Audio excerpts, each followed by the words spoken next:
We are a failed state. Totoo yung sinabi ni dating Congressman and Secretary Jing Paras na pinag-usapan namin a few months ago that we are a failed state. Konting tulak na lang, baksak na tayo sa bangin. Walang ginawa itong presidente. Mataas ang gas, mataas ang kuryente, mataas ang isda, mataas ang gulay, mataas ang bigas. Lahat mataas, mababa lang ang income. Wala siyang nakamit in 5 years. Itong pitso na niya, hopefully, will be his last. At sana, gaya ng sabi ni Secretary Jing Paras, i-announce na niya doon sa zona niya, fifth zona, that I am resigning as President of the Philippines. Yun! Maraming salamat mga kababayan. Marcos, resign!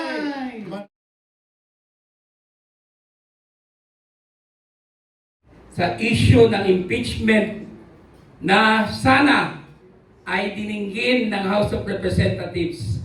Kasama ko po sa Magnificent Seven si retired Brigadier General Attorney Virgil Garcia, Attorney Ferdinand Topacio, Cathy Binag, Vice Mayor Respicio, Harold Mike Defensor, dating Congressman and kalihim Secretary Jing Paras, and yours truly, the Magnificent Seven. Anong ginawa nila sa impeachment namin? Hindi tinanggap. Bakit? Because it's the strongest impeachment complaint ever. 10 grounds of impeachment for impeachable offenses committed by Ferdinand Marcos Jr. So, anong ibig sabihin yan? May double standard. Bakit? Dininggin at nag-fishing expedition sila sa dalawang complaints laban kay VP Sara Duterte. Pero dinismiss nila ang dalawang complaints against Marcos Jr. at hindi tinanggap yung third impeachment complaint. Bawal po ang double standard. There is a principle universally observed in democratic societies: equal justice under law. Sa atin dito, equal protection of the law.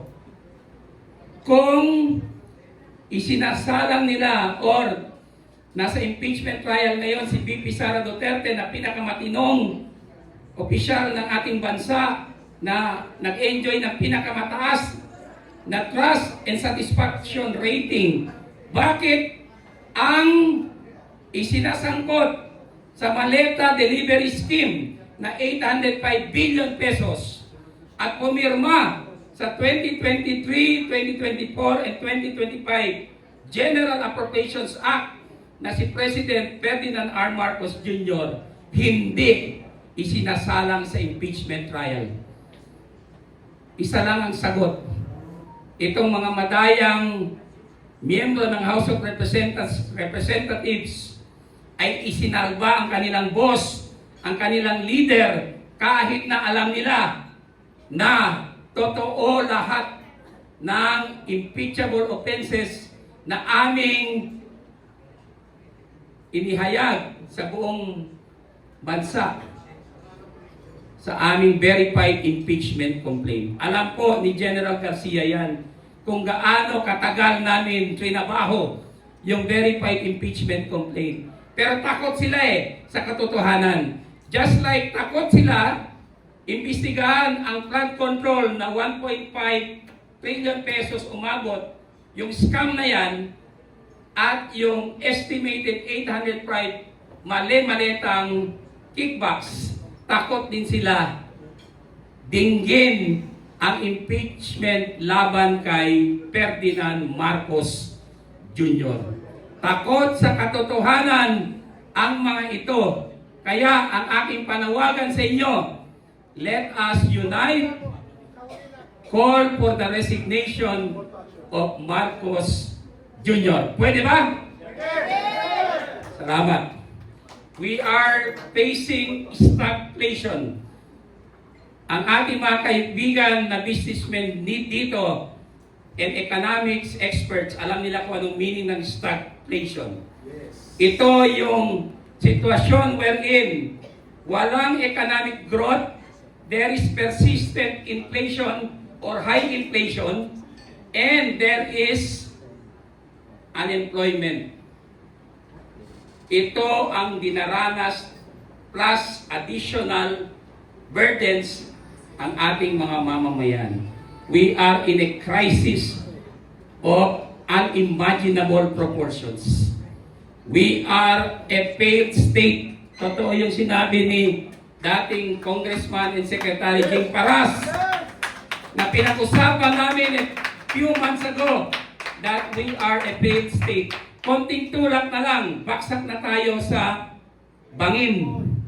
Walang ginawa itong presidente. Mataas ang gas, mataas ang kuryente, mataas ang isda, mataas ang gulay, mataas ang bigas. Lahat mataas, mababa lang ang income. Wala siyang nakamit in 5 years. Itong pipso na niya, hopefully, will be his last.